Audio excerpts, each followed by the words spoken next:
महिला विकास मंच आणि इतिहास विभाग यांच्या संयुक्त विद्यमाने आजच्या कार्यक्रमाचे आयोजन करण्यात आलेले आहे.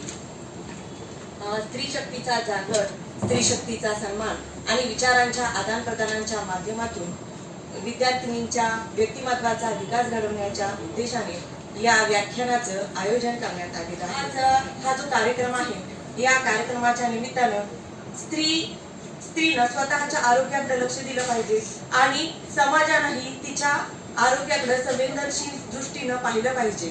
त्याचबरोबर आहार आणि वैद्यकीय सल्ला, योगा यांच्या माध्यमातून खरं तर स्त्री स्वतःचं आरोग्य जे आहे ते चांगल्या पद्धतीने टिकू शकते. परंतु समाजामध्ये असणाऱ्या रूढी, परंपरा, अंधश्रद्धा, वैद्यकीय सल्ल्याचा अभाव किंवा वैद्यकीय सुविधांचा अभाव आणि महिलांचं स्वतःच्या आरोग्याकडे असलेलं दुर्लक्ष याच्यामुळे महिलांच्या आजारांमध्ये किंवा त्यांच्या आरोग्याकडे आपल्याला नेहमी दुर्लक्ष होत असलेलं दिसून येतं. पुरुषांच्या खांद्याला खांदा लावून घराबाहेर पडणाऱ्या स्त्रीनं स्वतःचं अस्तित्व निर्माण करताना नेहमी हे लक्षात ठेवलं पाहिजे की आपण आपल्या आरोग्याकडे लक्ष देणं अतिशय गरजेचं आहे. या आरोग्याच्या विषयाच्या अनुषंगानं आज आपण या ठिकाणी मोहिनी साळुंखे मॅडम यांचं व्याख्यान आयोजित केलेलं आहे. या कार्यक्रमाला लाभलेल्या प्रमुख अतिथी डॉक्टर मोहिनी साळुंखे या BMS त्यांनी शिक्षण घेतलेलं आहे. त्यानंतर post graduation diploma in emergency medical services या नाशिक विद्यापीठातून त्यांनी हेही पोस्ट ग्रॅज्युएशन कंप्लीट केलेलं आहे. त्यानंतर त्यांनी न्यूरो ट्रामा या ICU सेंटरमध्ये जवळपास 5 वर्षाचा कामाचा त्यांचा अनुभव आहे.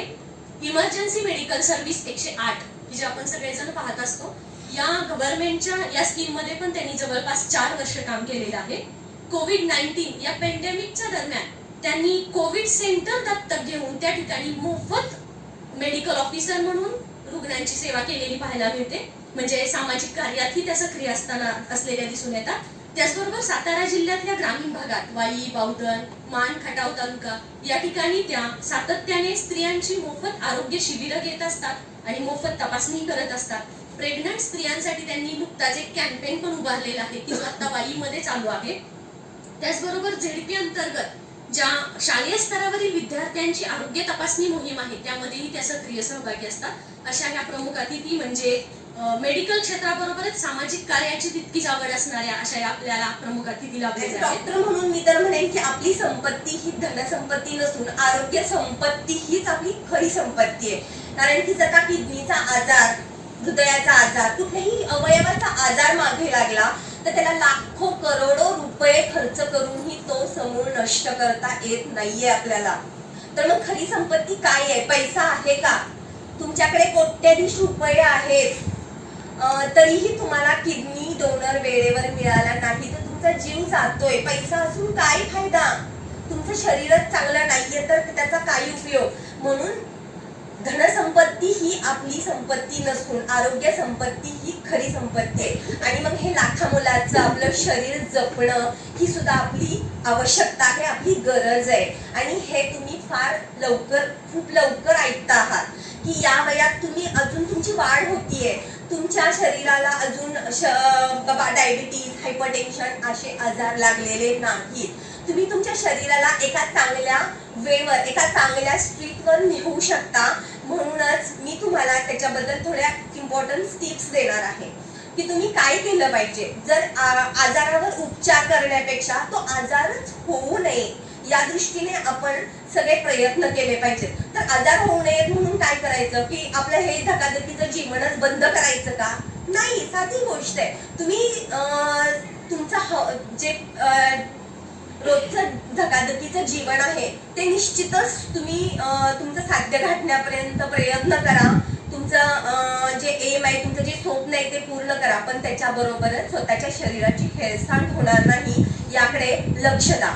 तर त्याच्यासाठी तुम्ही आहार नियमित ठेवला पाहिजे. तर सकाळी लवकर उठून तुम्ही कॉलेजला येता तर कोण सकाळी लवकर उठून व्यायाम करतं? बाबा मी सकाळी पहाटे उठते, मी व्यायाम करते, मी प्रॉपर नाश्ता करून मगच मी कॉलेजला येतो. असं किती जण आहेत? बस 4-5. म्हणजे तुम्ही लवकर उठत नाहीये.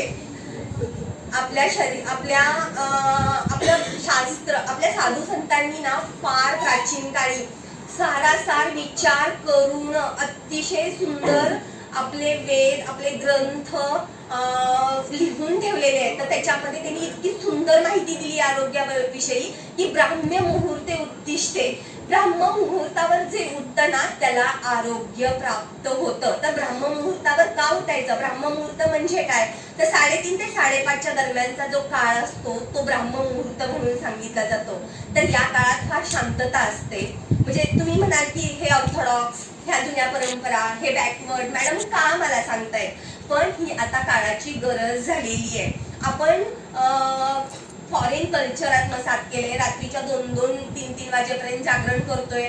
ठीक आहे, तुम्ही पार्ट्या नसाल करत, पण फोन आहे, चॅटिंग आहे, युट्यूब आहे, सगळं नुसतं भरपूर आपल्याला इतके मीडिया उपलब्ध झालेले आहेत की त्याच्यातून आपल्याला वेळ मिळत नाहीये. 2 रात्रीचे कसे वाजतायत हे कळत नाहीये. मग याच्यातून आपल्या शरीरावर त्याचे वाईट परिणाम होतात. ऍसिडिटी होतीये, स्किन खराब होतीये, लहान वयातच सुरकुत्या पडतायत, मग केस गळतायत, केस पांढरे पडतायत. ही लक्षणं कशाची आहेत? सगळी लहान वयात आत्ता व्हायला लागलेली आहे. तर ती सगळी आपली जीवनशैली बदललेल्याची लक्षणं आहेत. तर मग या साधू संतांनी जे इतक्या वर्ष, असं नाही की 1, 2, 3 वर्ष, 10 वर्ष अभ्यास केलाय, वर्षानुवर्ष त्यांनी अभ्यास करून आपला जो देश आहे, आपण जिथं राहतोय, आपल्या आजूबाजूचं वातावरण काय आहे त्याच्यानुसार एक जीवनशैली तयार केलेली आहे. तर ती आपल्या देशापुरती मर्यादित आहे. असं नाहीये की ती बाहेरचे फॉरेन लोक पण यूज करू शकतात, पण त्यालाही लिमिटेशन्स आहे. आपली जीवनशैली ही आपल्यापुरती आहे. बाहेरच्या, आता आपण बाहेर फॉरेन लोकांचं कल्चर आत्मसात केलंय, तिथे ड्रिंक्स केले जातात आणि तुम्ही म्हणता की बाहेरच्या ह्याच्यात ड्रिंक्स केले जातात, तिथं हे बॅकवर्ड मानलं जात नाही, तिथं हे वाईट मानलं जात नाही, तिथे कॉमन आहे. आपल्याच इंडिया असं आहे की तिथे ड्रिंक केलं तरी आई वडील ओरडतात,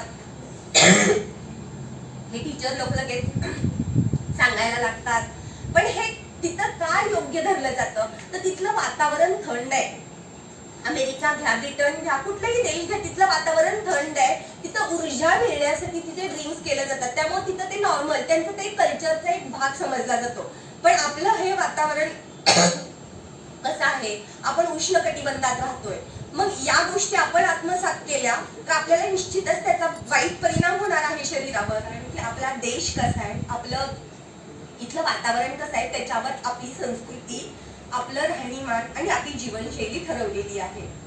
तर आपल्या संस्कृतीत ज्या काही गोष्टी ऍड केलेल्या आहेत, जे काही सण ऍड केलेले आहेत, हा नवरात्र महोत्सव म्हणा किंवा कुठलेही सण, तर ते आपल्या शरीराच्या दृष्टीने जे हिताचे त्याच्यात समायोग करूनच ते निर्माण केलं गेलेलं आहे. त्यामुळे आपल्या ह्या सगळ्यांना कुणी ऑर्थोडॉक्स किंवा बॅकवर्ड थिंकिंग वगैरे असं म्हणून आपण त्याची अवहेलना नाही करायची. आपलं शरीर रोज स्त्रियांनी 4 ते 5 तुळशीची पानं खाल्ली ना तर स्त्रीचे जे स्त्रीरोग आहेत, जे काही पांढऱ्या जाणं, पाळीच्या वेळेला त्रास होणं, ही लक्षणं फार कमी प्रमाणात दिसून येतात. त्यामुळं तुळशी ही देवता मांडली आहे ते त्याच्यासाठीच की तुळशीमध्ये इतकी आजार बरे करण्याची शक्ती दिलेली आहे, म्हणून तिला आपण देवत्व दिलेलं आहे. तर अशा प्रत्येक गोष्टी, प्रत्येक सण, दसरा, हे सगळं साजरं करण्यामागे काहीतरी एक सायंटिफिक रिझन आहे. आपल्या संस्कृतीत काहीतरी दिलेलं आहे. तर त्याचा आपण सखोल अभ्यास केला पाहिजे आणि त्याच्यानुसार वागलं पाहिजे. छत्रपती शिवाजी महाविद्यालयामध्ये 9 दिवसीय नवरात्र उत्सवानिमित्त शारद शक्ती व्याख्यानमालेचे आयोजन करण्यात आले आहे. त्यानिमित्त डॉक्टर मोहिनी साळुंखे यांनी स्त्रियांचे आरोग्य आणि आहार व्यवस्थापन यावर मुलींना मार्गदर्शन केले.